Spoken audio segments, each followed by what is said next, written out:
Okay, macam contoh kereta Myvi ni sikit dah barai tau gearbox dia. Di mana kereta dia ada berkait dengan masalah lebih kurang macam D dengan reverse. Dia jadi macam sentapan sedikit. Sebelum tu ada lah dia check macam buat minyak, lepas tu dia buat filter.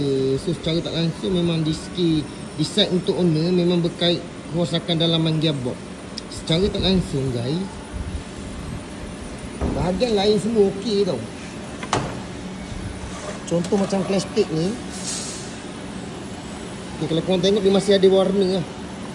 Cantik nampak ada warna lah, warna oranye-oranye macam tu. Tapi untuk bahagian bawah sekali, kalau korang tengok kat sini warna hitam lah. Ni hitam. Hitam. Kalau ada warna oranye macam ni, paling bawah ni. Okay, secara tak langsung guys, kereta ni dia bocor kat sini guys. Piston seal dia. Nanti korang tengok kat sini, sikit tembak angin kat sini, nanti korang tengok kat sini. Boleh Kalau dia cantik, dia kedap tau, dia kedap. Bismillahirrahmanirrahim. Tu, bocor nampak, bocor. Patutnya dia keluar, tep, macam tu sepatutnya. Ini bocor. Tu.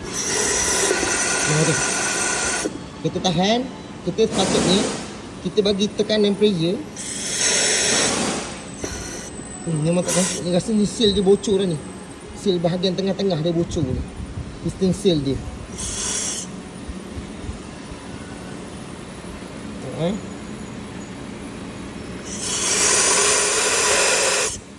Patut tak bocor gitu tau. Dia kedap, dia terus tolak piston seal bahagian dalam.